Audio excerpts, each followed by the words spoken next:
Hi friends, மகிழ்வித்து மகிழும் நான் சஞ்சய். நான் இந்த யூடியூப் சேனல் ஆரம்பித்தது சம்பாதிக்கிறதுக்கு வேண்டியோ இல்லை சப்ஸ்கிரைபரை ஏற்றுறதுக்கு வேண்டியோ இந்த யூடியூப் சேனல் ஆரம்பிக்கல. என்னுடைய கட்டுக்கடங்காத கோபத்தையும் மக்களுடைய கோபத்தையும் இது வெளிக்காட்டுறதுக்கு ஒரு வழியாக தான் நான் இந்த யூடியூப் சேனலை பார்க்குறேன். ஸோ நான் இப்போ எதை பற்றி பேச போகிறேன்னா, கோவையில் நடந்த ஒரு கொடூரமான செயல், ஒரு ஏற்றுக்கொள்ள முடியாத ஒரு செயலை பற்றி தான் நான் இப்போ பேச போகிறேன். காலையில் எழுந்திரிச்சு நான் நியூஸ் பேப்பர் பார்க்கும்போது ஒரு பேஜில் நம்ம நாட்டோட சிங்க பெண்கள் கிரிக்கெட்டில் உலகக்கோப்பை வென்று வரலாறு காணாத சாதனை படைச்சிருக்காங்கன்னு சொல்லிட்டு ஒரு பக்கத்தில் போட்டிருக்கு. அதே இன்னொரு பக்கத்தில் ஒரு 3 கொடிய மிருகங்கள், அது மிருகங்கள் சொல்லி நம்ம மிருகங்களை அசிங்கப்படுத்த முடியாது, கேவலப்படுத்த முடியாது. அது ஒரு 3 ஜந்துக்கள் சேர்ந்து ஒரு மான்குட்டி போல உள்ள ஒரு பொண்ணை கூட்டு பலாத்காரம் செஞ்சுருக்காங்கன்னு சொல்லிட்டு ஒரு நியூஸை போட்டிருக்கு. நம்ம நாடு எங்கே தான் ஏன் போகுது? என்னதான் ஏன் வேணும் எல்லாத்துக்கும்? படிக்க போகிற இடத்துல பெண் குழந்தைகளுக்கு பாதுகாப்பு இல்லை, ஸ்கூலுக்கு போனால் ஸ்கூலில் பாதுகாப்பு இல்லை, டியூஷனுக்கு போனால் டியூஷனில் பாதுகாப்பு இல்லை. சரி, இதெல்லாம் வேண்டாம், இதையெல்லாம் நம்ம தடுக்கிறதுக்கு ஒரு தற்காப்பு பயிற்சி கற்றுக்கிறதுக்கு அங்கே போனால் அங்கேயும் நமக்கு பெண் குழந்தைகளுக்கு பாதுகாப்பு இல்லாமல் இருக்குது. எங்கே தான் போகுது நம்ம நாடு? ஸோ என்னதான் நடக்குது நம்ம நாட்டில்? இப்போ தான் கரூரில் ஒரு சம்பவம் நடந்தது. அந்த சம்பவத்திலேருந்து நம்ம மீண்டு வரதுக்குள்ளேயே கோவையில் இப்படி ஒரு சம்பவம்.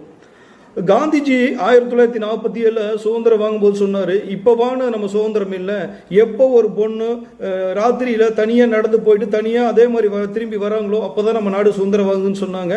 1947 இன்னைக்கு 2025 வந்துருச்சு.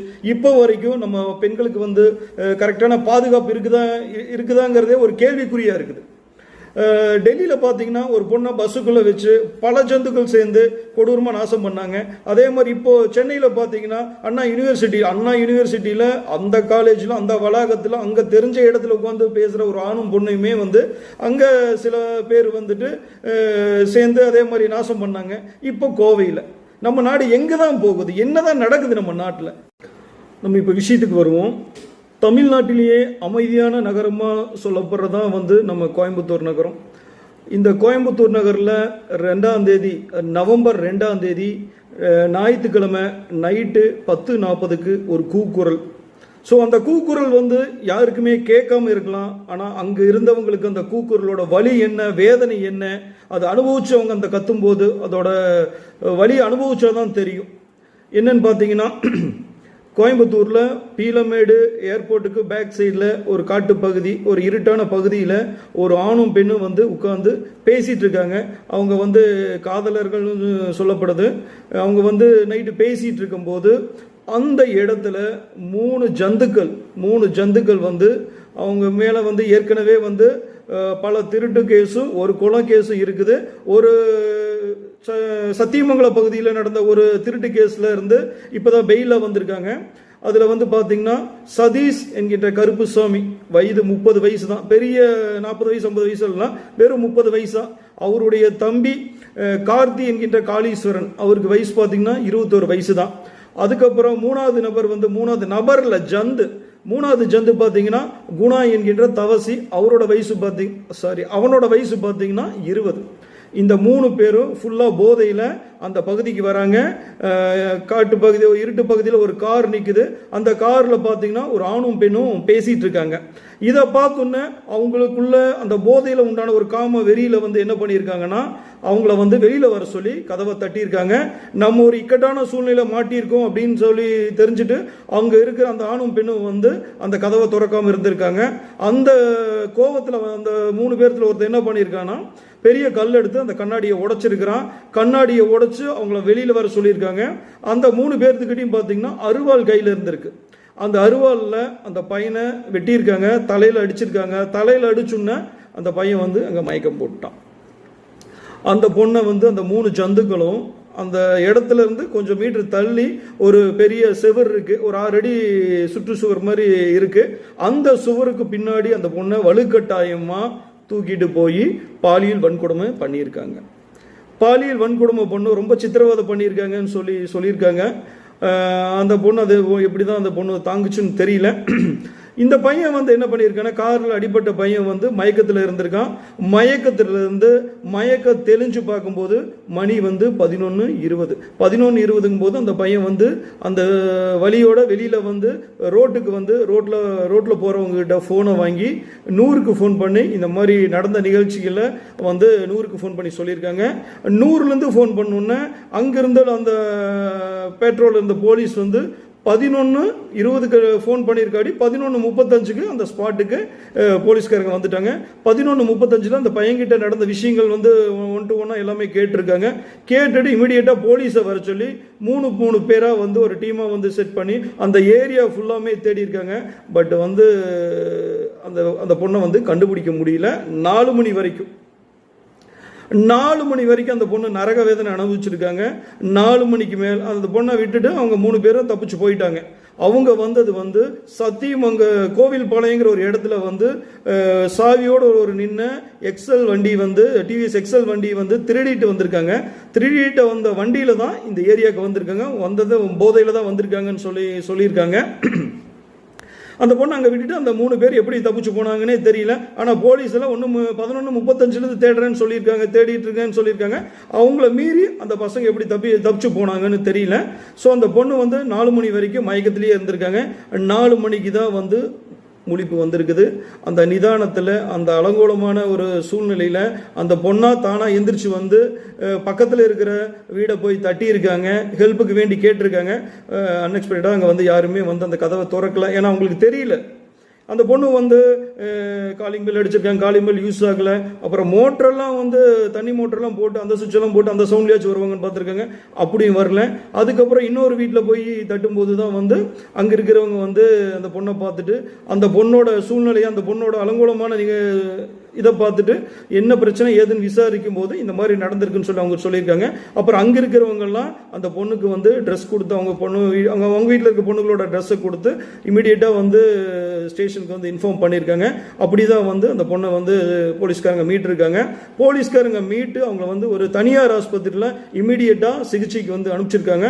அதே மாதிரி அந்த பையனையும் வந்து இமீடியட்டாக வந்து ஒரு ஜிஹெச்சில் வந்து அட்மிட் பண்ணி ட்ரீட்மெண்ட் எடுத்துட்டு இருக்காங்க. அதுக்குள்ள இந்த பையனை என்ன பண்ணியிருக்காங்கன்னா, அந்த 3 பேர் பையனை அடித்து அந்த பையன் யூஸ் பண்ணிட்டு இருக்கிற ஃபோனையும் அவங்ககிட்ட இருந்து பிடுங்கியிருக்காங்க. ஃபோனை பிடுங்கிட்டு அந்த பையன்கிட்டயே அடித்து உன்னோட பாஸ்வேர்டு என்னன்னு சொல்லி அந்த பாஸ்வேர்டையும் வாங்கி அந்த ஃபோனை வந்து ஓப்பன் பண்ணியிருக்காங்க. ஏன்னா அந்த ஃபோன் இருந்தால் இந்த பையன் வந்து எப்படியாவது நியூஸை வந்து வெளியில் சொல்லிடுவான்னு சொல்லிட்டு தான் ஃபோனை வாங்கியிருக்காங்க. அந்த பையன் அடிச்சதே மயக்கம் போட்டு விழுந்துட்டாடி. அதுக்கப்புறம் இவங்க வெளியில் வந்து அந்த ஃபோனை வந்து விற்க ட்ரை பண்ணியிருக்காங்க. எங்கேயும் வந்து அந்த ஃபோனை விற்க முடியல. ஒரு மொபைல் கடையில் போய் கொடுத்துருக்காங்க. அங்கேயும் வந்து இவங்க மேலே சந்தேகப்பட்டு போலீஸ்க்கு வந்து தகவல் சொல்லியிருக்காங்கன்னு சொல்லியிருக்காங்க. அது எந்த அளவுக்கு உண்மைங்கிறது இனி விசாரணையில் தான் தெரியும். அதுக்கப்புறம் இந்த பொண்ணை மீட்டு ஹாஸ்பிட்டலில் சேர்த்திட்டாங்க. அந்த பையன்கிட்ட இருந்து எடுத்துட்டு போன அந்த ஃபோன் டவரை வச்சு அந்த 3 நாய்களும் எங்கே இருக்காங்கன்னு சொல்லிட்டு போலீஸ் வந்து சர்ச் பண்ணி பிடிச்சிருக்காங்க. அவங்க வந்து கோயம்புத்தூரில் துடிலூர் டு வெள்ளக்கிணறு அங்கிற ஒரு பகுதியில் வந்து பதுகி இருந்ததாக வந்து சொல்லப்படுது. அவங்களும் அங்கே போகும்போது அவங்களும் வந்து க்ளோஸில் வந்து அவங்க பிடிக்க போகும்போது அவங்கள வந்து தாக்கியிருக்காங்க. அதில் வந்து சந்திரசேகர் என்கிற ஒரு சாருக்கு வந்து அடிபட்டிருக்கு, கையில் வந்து வெட்டுக்காயம் பட்டிருக்கு. ஏன்னா அவங்களுக்கு என்ன பண்ணுறாங்கன்னே தெரியல. போதையில் ஃபுல் போதையில் என்ன வேணால் துணிஞ்சு பண்ணலாங்கிற ஒரு சூழ்நிலை தான் அவங்க பண்ணியிருக்காங்க. அந்த மாதிரி இருக்கும்போது 3 பேர்த்தையும் காலில் சுட்டு பிடிக்க வேண்டியதான் போச்சு போலீஸ்காரங்க. அந்த இடத்துல பொதுமக்களோட ஒரு முக்கியமான ஒரு வேண்டுதல் என்னவா இருந்தது அப்படின்னம்னா, காலில் சுட்டதை ஒரு குண்டாவது நீங்கள் நெத்தியில் சுட்டு சாகடிச்சிருக்கலாம்ல அந்த நாய்களை அப்படிங்கிற மாதிரி ஒரு மனக்குமுறலில் தான் வந்து பொதுமக்கள் வந்து இருந்திருக்காங்க. ஸோ அந்த பசங்களை வந்து அங்கே காலில் சுட்டு பிடிச்சி அரெஸ்ட் பண்ணி இப்போ வந்து அவங்க வந்து ஒரு கோயம்புத்தூரில் ஒரு தனியார் ஜிஹெச்சில் வந்து அவங்கள ட்ரீட்மெண்ட் எடுத்துகிட்டு இருக்காங்க.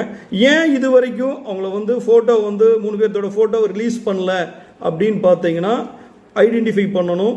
அந்த 2 பேர்த்துக்கிட்டே அந்த பொண்ணு பையன்கிட்டே ஐடென்டிஃபை பண்ணி இவங்க கரெக்டான ஒரு பர்சனான்னு சொல்லிட்டு அதுக்கப்புறம் தான் அந்த ஃபோட்டோஸை வந்து வெளியிடுவேன்னு சொல்லிட்டு ஒரு ப்ரெஸ் மீட்டில் வந்து சொல்லியிருக்காங்க.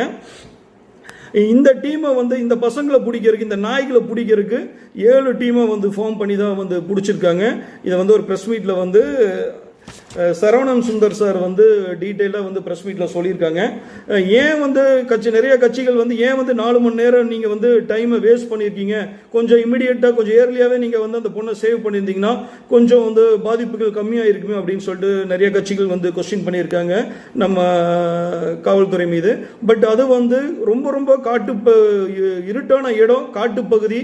அவங்க தூக்கிட்டு போனது, அந்த பொண்ணை தூக்கிட்டு போனது வந்து வேற யாரும் இந்த வழியில வந்து நம்மளை வந்து பிடிச்சிடக்கூடாது, வேற யாரும் வந்து பார்த்துடக்கூடாது அப்படிங்கிற ஒரு எண்ணத்தில் அங்கிருந்த மதில் சுவருக்கு மேலே தாண்டி ஒரு 7 அடி 6 அடி இருக்கும் அந்த செவரு, அந்த 6 அடிக்கு மேலே தாண்டி அந்த பொண்ணை அந்த சைடு கொண்டு போய் இந்த பாலியல் வன்கொடுமை பண்ணியிருக்காங்க. அதனால தான் அந்த பொண்ணை வந்து இமீடியட்டாக நம்ம காவல்துறையினால் வந்து சேவ் பண்ண முடியல. அதே மாதிரி அந்த பொண்ணை வந்து ஒரு வகையில் பார்த்தீங்கன்னா அந்த வெறியில் வந்து உயிரெடுக்காமல் கொல்லாமல் விட்டது வந்து நமக்கு கொஞ்சம் ஒரு மன நிறைவாக இருந்தாலும், இந்த மாதிரி செயலுக்கு அந்த நாய்களுக்கு உரிய தண்டனை கண்டிப்பாக கொடுக்கணுங்கிறது தான் வந்து மக்களோட கருத்தாக இருக்குது, மக்களோட ஒரு வெறித்தனமான ஒரு கருத்தாக இருக்குது. இதை வந்து இது விசாரணைக்கு அப்புறம் தான் இது என்ன மாதிரி முடிவு, இது என்ன மாதிரி தண்டனை, இமிடியட்டான தண்டனை அப்படிங்கிறத என்னென்ன தண்டனைங்கிறது நம்ம விரைவில் தான் பார்க்கணும். அதே மாதிரி அந்த பொண்ணுக்கு வந்து சைக்காலஜிக்காகவும் ஹெல்த் ரீதியாகவும் வந்து ட்ரீட்மெண்ட் போயிட்டுருக்கு. அந்த பையனுக்கு பார்த்தீங்கன்னா 26 தையல் வந்து போடப்பட்டிருக்கு, 7 இடத்துல பெருங்காயம் ஆகிருக்குது அந்த பையனுக்கு. ஸோ அது மட்டும் இல்லாமல் சந்திரசேகருங்கிற ஒரு போலீஸ்காரருக்கு கையில் வந்து வெட்டுப்பட்டிருக்கு. இவங்கெல்லாம் வந்து கூடிய சீக்கிரம் விரைவில் நலமுடன் திரும்பி வரணும்னு சொல்லிட்டு நம்ம கடவுளை பிரார்த்திச்சுக்குவோம். அதே மாதிரி 200-300 சிசிடிவி ஆராய்ஞ்சு தான் அந்த 3 நாய்கள் எங்கே போயிருக்காங்க, எங்கே பதுங்கி இருக்காங்கன்னு சொல்லிட்டு போலீஸ் டிபார்ட்மெண்ட்டால் வந்து கண்டுபிடிச்சி அவங்கள வந்து பிடிச்சிருக்காங்க. இதில் வந்து பார்த்தீங்கன்னா சதீஷ் என்கின்ற கருப்புசாமிக்கு 2 புல்லட் வந்து காலில் பட்டிருக்கு. அவனுடைய தம்பி பார்த்தீங்கன்னா கார்த்தி, அவருக்கு வந்து பார்த்தீங்கன்னா 1 புல்லட் வந்து காலில் பட்டிருக்கு. குணா என்கின்ற தவசி அவனுக்கு வந்து 2 குண்டு வந்து காலில் பட்டிருக்கு. ஸோ இது வந்து ப்ரெஸ் மீட்டில் வந்து போலீஸ் காவல்துறை மூலமாக வந்து இது கூறப்பட்ட ஒரு விஷயம். இதுக்கு நடுவில் சோசியல் மீடியாவில் பார்த்தீங்கன்னா ரெண்டு டைப் ஆஃப் டீமாக வந்து ஃபைட் பண்ணிக்கிறாங்க. என்னன்னு பார்த்தீங்கன்னா அந்த பொண்ணு அந்த நேரத்தில் அந்த பையன் கூட ஏன் போனா அப்படி, எதுக்கு போனா அப்படி அப்படிங்கிறது ஒரு டீம் வந்து கொஸ்டின் ரைஸ் பண்ணிட்டு இருக்காங்க. இன்னொரு டீம் என்ன சொல்றாங்கன்னா இது வந்து சுதந்திர நாடு, பையனும் பொண்ணு பேசுறது தப்பா, ஏன் அங்கே போனா என்ன தப்பா, ஏன் இது வந்து தங்கச்சி கூட போயிருந்தா, இல்லை ஒரு அக்கா கூட போயிருந்தா, ஒரு மனைவி கூட போயிருந்தா அப்படின்னு ஒரு டீம் வந்து கொஸ்டின் பண்ணிட்டு இருக்காங்க. ஸோ அந்த இடம் பார்த்தீங்கன்னா ரொம்ப ரொம்ப இருட்டான ஒரு மனித நடமாட்டம், ஒரு தவறுகள் நடக்கக்கூடிய ஒரு இடமா இருக்கு. ஏன்னா அது 1 வருஷம் 2 வருஷத்துக்கு முன்னாடியே பார்த்தீங்கன்னா அங்கே வந்து ஒரு பார் வந்து செயல்பட்டு இருக்கு. அப்புறம் பொதுமக்களோட கூற்றுக்கு இணங்க வந்து அந்த பாரை வந்து மூடிட்டாங்க. ஆனால் இப்போ வந்து அது வந்து இப்போவும் வந்து அங்கே ஒரு பார் வந்து நடந்துட்டு இருக்கு. அந்த பார் வந்து நாம் தமிழர் கட்சிகள் வந்து அவங்கெல்லாம் போய் அவங்க பார்த்து அங்கே அடிச்சு உடச்சு இதெல்லாம் பார்த்து சப்போர்ட் பண்ணியிருக்காங்க. ஸோ நான் ஒன்று தான் சொல்கிறேன், நான் எப்பவுமே சொல்கிறது, கட்சியில் இருக்கிறவங்க நம்மளை காப்பாற்றுவாங்க, இல்லை ஆட்சியில் இருக்கிறவங்க நம்மளை காப்பாற்றுவாங்க, இல்லை நம்ம அப்பா அம்மா காப்பாற்றுவாங்க, இல்லை நம்ம அண்ணன் தம்பியை காப்பாற்றுவாங்க, இல்லை நம்ம ஃப்ரெண்ட்ஸு காப்பாற்றுவாங்க அப்படிங்கிறத விட நம்ம காப்பாற்றிக்கணும். நம்ம ஃபஸ்ட்டு சேஃப்டியாக பார்த்துக்கணும். நம்மளோட சேஃபை நம்ம தான் பார்த்துக்கணும். அவங்க வந்து சப்போர்ட் பண்ணுவாங்க, இவங்க வந்து சப்போர்ட் பண்ணுவாங்க அப்படின்னம்னா பையனாக இருந்தால் அது வேற, பையனாக இருந்தால் அது வந்து வேற மாதிரி கொண்டு போய்க்கலாம். அடிதடி கை உடைஞ்சது கால் உடைஞ்சது. பொண்ணுங்கும் போது கொஞ்சம் கேர்ஃபுல்லாக தான் இருக்கணும். நம்ம போகிற இடம் வர இடம் அந்த மாதிரி இடத்த நம்ம தான் செலக்ட் பண்ணிக்கணும். ஒரு தேவையில்லாத ஒரு எப்படி சொல்கிறது, ஒரு அன்டைம்ல எல்லாம் வந்து கொஞ்சம் வந்து அவாய்ட் பண்ணிக்கிறது நம்மளோட சேஃபை நம்ம நல்லதுக்கு தான் நம்ம சொல்கிறோம். ஏன்னா ஒவ்வொருத்தர் சொல்லுவாங்க இது வந்து சுதந்திரமான நாடு, என் பெண்ணுக்கு ஆண் இணை இல்லையா அப்படின்னம்னா கரெக்டு தான், எல்லாம் கரெக்டு தான், இல்லைன்னு சொல்கிறோம். ஆனால் நம்ம போகிற இடத்த நம்ம செய்கிற செயலை தீர்மானிக்கிறது நம்ம தான். அந்த தீர்மானிப்பு வந்து தவறாக இருக்கிற பட்சத்தில் இந்த மாதிரி நிகழ்ச்சிகள் நடக்கும்போது அதை நம்ம எப்படி வந்து தாங்கிக் கொள்ள முடியும் சொல்லுங்கள். ஸோ நம்மளோட சேஃபை நம்ம தான் பார்த்துக்கணும். நமக்காக வந்து யார் எப்போ ஒரு 2 நாள் தான் இந்த விஷயம்லாம், ஒரு 2 நாள் 3 நாள் தான் வந்து சோசியல் மீடியாவிலையோ நியூஸ் சேனல்லையும் காட்டுவாங்க, பேசுவாங்க. பட் பாதிக்கப்பட்ட பொண்ணோட நிலைமை, அவங்களோட ஃபேமிலி, அவங்க கூட பிறந்தவங்க, அவங்க சொந்த பந்தங்க, இதை உணர்ந்து பேசுங்க. இதை ஃபர்ஸ்ட் நீங்கள் வந்து மைண்டில் வச்சுக்குங்க. அவங்க நமக்கு வந்து இது அப்படி போனது, அது தப்பு, இது சரி, அது ரைட் அப்படி நம்ம பேசிட்டு நம்ம வந்து சேனலை க்ளோஸ் பண்ணிட்டு போயிடுவோம். பட் பாதிக்கப்பட்டவங்க இடத்துல இருந்து பார்க்கும்போது எவ்வளோ மனவேதனை. ஏன்னா ஒரு அப்பா அம்மா வந்து படிக்கிறதுக்கு தான் பிள்ளைகளை காலேஜுக்கு அனுப்புகிறாங்க, பசங்களுக்கு நல்ல வழியில் தான் காலேஜுக்கு அனுப்புகிறாங்க. பட் அன்எக்ஸ்பெக்டடாக இந்த மாதிரி நடக்கும்போது தவிர்க்க முடியாதது நம்ம பார்க்க வேண்டியதாக இருக்குது. ஆனால் இந்த விஷயங்கள் நம்ம தடுத்துக்கலாம், தவிர்க்கலாம். இது எல்லாமே நம்மளால முடியும். அது கொஞ்சம் பார்க்க வேண்டிய ஒரு விஷயமா இருக்குது.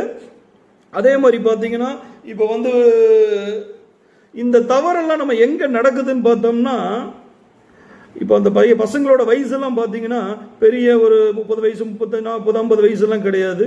20 வயசு, 21 வயசு, 30 வயசு. அவன் வாழ்க்கைன்னா அவனுக்கு என்னன்னே தெரியாத வயசுல இவ்வளோ தூரம் துணிஞ்சு ஒரு தப்பு பண்ணுறானா, அவனை தப்பு பண்ணுற தூண்டுறது அந்த போதை. இந்த போதையை ஒழிக்கிறதுக்கு நம்ம என்ன நடவடிக்கை எடுத்திருக்கிறோம்? இது வந்து நம்ம அரசியல் ஆளுங்கட்சி ஆண்ட கட்சிகிட்ட கேட்டாலும் சரி, ஆளுங்கட்சிகிட்ட கேட்டாலும் சரி, இல்லை ஆள போற கட்சிகிட்ட கேட்டாலும் சரி, இதுக்கு வந்து ஒரு பதில் நமக்கு கிடைச்சதான்னு கேட்டால் அதுக்கு நமக்கு பதில் இல்லை. இந்த போதை இல்லாத சமுதாயத்தை உருவாக்க இரும்பு கரம் கொண்டு இதை வந்து நம்ம காத்தா மட்டும்தான் இந்த போதை இல்லாத சமூகத்தை நம்மளால உருவாக்க முடியும். அப்படிங்கிற ஒரு விஷயத்த எல்லார் மைண்டிலும் ஏற்றிக்கிட்டு, அது மட்டும் இல்லாமல் நம்மளோட சேஃபை நான் மறுபடியும் சொல்கிற ஒரே ஒரு கருத்து, நம்மளுடைய சேஃபை நம்ம தான் பார்த்துக்கணும். நம்ம எங்கே போகிறோம், எங்கே வரங்கிறது நம்ம தான் தீர்மானிச்சுக்கணும். ஃப்ரெண்ட்ஸு கூப்பிட்டா, நண்பர் கூப்பிட்டா, தோழி கூப்பிட்டான்னு அன்டைமில் நம்ம போகிறத விட நம்ம போகிற இடம் சேஃபாக இருக்கா, அப்பா அம்மா கிட்ட சொல்லிட்டு போகக்கூடாத ஒரு இடத்த அது சேஃப் இல்லைன்னு தான் வச்சுக்கணும். நம்ம அப்பா அம்மா கிட்ட, கூட பிறந்தவங்கிட்ட நான் இந்த இடத்துக்கு போகிறேன், இந்த டைமில் போகிறேன்னு உன்னால் சொல்ல முடியல, தயவு செய்து அந்த போகிற டைம், அந்த போகிற மாதிரி இடத்த நீங்கள் அவாய்ட் பண்ணிக்கிங்க. இது வந்து பிரச்சனைகள் வந்து தவிர்க்கிறதுக்கு உண்டான வழிகள். இந்த கோவிலில் நடந்த சம்பவத்தை கண்டித்து எடப்பாடி பழனிசாமி ஐயா அவர்களும், ஏடிஎம்கே சார்பாகவும், டிவிகே சார்பாக விஜய் சாரும், பிஜேபி சார்பாக வானதி சீனிவாசன் மேடமும் போர்க்கொடி தூக்கி கண்டனத்தை தெரிவிச்சிருக்காங்க. ரொம்ப ரொம்ப சந்தோஷம். ஏன்னா இந்த மாதிரி விஷயத்தில் எல்லா கட்சியும் இணைஞ்சு குற்றவாளிக்கு கடுமையான தண்டனை வழங்கணும். அதே மாதிரி நம்ம நாட்டில் இருக்கிற பிரச்சனைகளை எல்லாரும் கூர்ந்து கவனிக்கணும் அப்படிங்கிறது வந்து ஒரு வேண்டுகோளாக வச்சுருக்காங்க. அது வந்து ஒரு வரவேற்க வேண்டிய ஒரு விஷயமா இருக்குது. தவிர்க்க வேண்டிய விஷயம் ஒன்று இருக்குது, அதுக்கு வேண்டி தான் நான் இந்த விஷயத்தை சொல்ல வரேன். நான் தவிர்க்க வேண்டிய விஷயம் என்னன்னு கேட்டிங்கன்னா, ஒரு நியூஸ் பேப்பரில் விஷயம் என்னன்னே தெரியாமல் அந்த பொண்ணு வந்து ஒரு இடத்துல வந்து நிர்வாண கோலத்தில் இருந்தாங்க, அரை நிர்வாணத்தில் இருந்தாங்க அப்படின்னு சொல்லிட்டு நியூஸ் பேப்பரில் வாழும் புரியாமல் தலையும் புரியாமல் நீங்கள் வந்து நியூஸ் போடுறீங்க. அந்த நியூஸ் பேப்பரில் அந்த விஷயத்தை படிக்கும்போது அவங்க பேரண்ட்ஸுக்கு, அவங்களோட ரிலேட்டிவ்ஸ்க்கு, அவங்க சொந்த பந்தத்துக்கு, அவங்க ஃப்ரெண்ட்ஸுக்கு எப்படி இருக்கும்? அது நம்ம வீட்டில் ஒரு பொண்ணு அந்த மாதிரி ஒரு சூழ்நிலை மாட்டியிருந்தால் நம்ம அந்த மாதிரி அந்த வார்த்தையை நம்ம நியூஸ் பேப்பரில் ஒரு எழுதுவோமா, போடுவோமா? ஸோ என்னை பொறுத்தளவுக்கு பாதிக்கப்பட்ட இடத்துல நீங்கள் அந்த நிர்வாணம், மறை நிர்வாணம் என்று நீங்கள் பதிவிடுறது வந்து 100 கற்பழிப்புக்கு சமம். ஏன்னா அந்த வேடை படிக்கும் போதே சில பேர்த்தோட எண்ணங்கள் அந்த இடத்துக்கு போகும். ஸோ அதனால் அந்த வேடை வந்து நீங்கள் அவாய்ட் பண்ணணும் அப்படின்னு சொல்லிட்டு தாழ்மையாக கேட்டுக்கிறேன் நான். ஏன்னா குடிச்சு ரோட்டில் கிடக்கிறவங்களே வந்து நம்ம அதுக்கு பேர் வந்து மாற்றி வச்சுருக்கோம். என்னென்னு மது பிரியர்கள் அப்படின்னு சொல்லிட்டு நம்ம அவங்கள கூப்பிடும் போது இந்த மாதிரி நிர்வாணம், மறை நிர்வாணம் அப்படிங்கிறதுக்கு நமக்கு ஒரு மாற்று எழுத்து வார்த்தை கிடைக்காதா? இந்த வார்த்தையை வந்து தயவு செய்து இந்த மாதிரி வார்த்தைகள் யூஸ் பண்ணுற எல்லா நியூஸ் சேனலுக்கு, ஏன்னா அவங்கள ஏன்னா அது வந்து ஏன் அது மாதிரி போடுறாங்கன்னா, அப்போ ஒரு டிஆர்பி ஏறும், ஒரு கியூரியாசிட்டி கிடைக்கும், அந்த மாதிரி வாங்கி அந்த ஹெட்லைனில் போடும்போது அந்த பேப்பரை வாங்கி படிப்பாங்க அப்படிங்கிற ஒரு எண்ணத்தில் சில பத்திரிகைகள், நோட் பண்ணிக்கிங்க, சில பத்திரிகைகள், சில ஊடகங்கள் வந்து அதை வந்து நோட்டீஸ் பண்ணுறீங்க. அது அந்த நிகழ்ச்சி நம்ம குடும்பத்தில் நடந்து அதை நம்ம போடுவோமாங்கிறத மனசில் வச்சுட்டு அந்த மாதிரி வார்த்தைகளில் இந்த மாதிரி ஒரு அன்எக்ஸ்பெக்டடாக ஒரு நடக்கக்கூடியாத ஒரு சூழ்நிலை நடந்த ஒரு நிகழ்ச்சிகளுக்கு அந்த மாதிரி வார்த்தைகள் உபயோகப்படுத்த வேண்டாம்னு சொல்லிட்டு நான் தாழ்மையாக கேட்டுக்கிறேன். நான் இதுல வந்து பாத்தீங்கன்னா பொதுமக்களோட கருத்து என்னன்னு பாத்தீங்கன்னா, உரிய தண்டனை இல்லை, நமக்கு கடுமையான குற்றங்களுக்கு கடுமையான தண்டனை இல்லாததான் இந்த மாதிரி செயல்கள் அதிகரிக்க காரணம் அப்படின்னு சொல்லியிருக்காங்க. ஒரு காலகட்டத்தில் தூக்கு தண்டனை வேண்டான்னு சொல்லி போராடவங்க எல்லாருமே வந்து இன்னைக்கு அந்த மாதிரி தண்டனை தான் வேணும், கடுமையான தண்டனை வேணும், கடுமையான தண்டனைகள் இருந்தால் மட்டும்தான் நம்ம நாடு நிம்மதியாக அமைதியாக வாழும்னு சொல்லிட்டு சில பேர் கருத்து சொல்லியிருக்காங்க.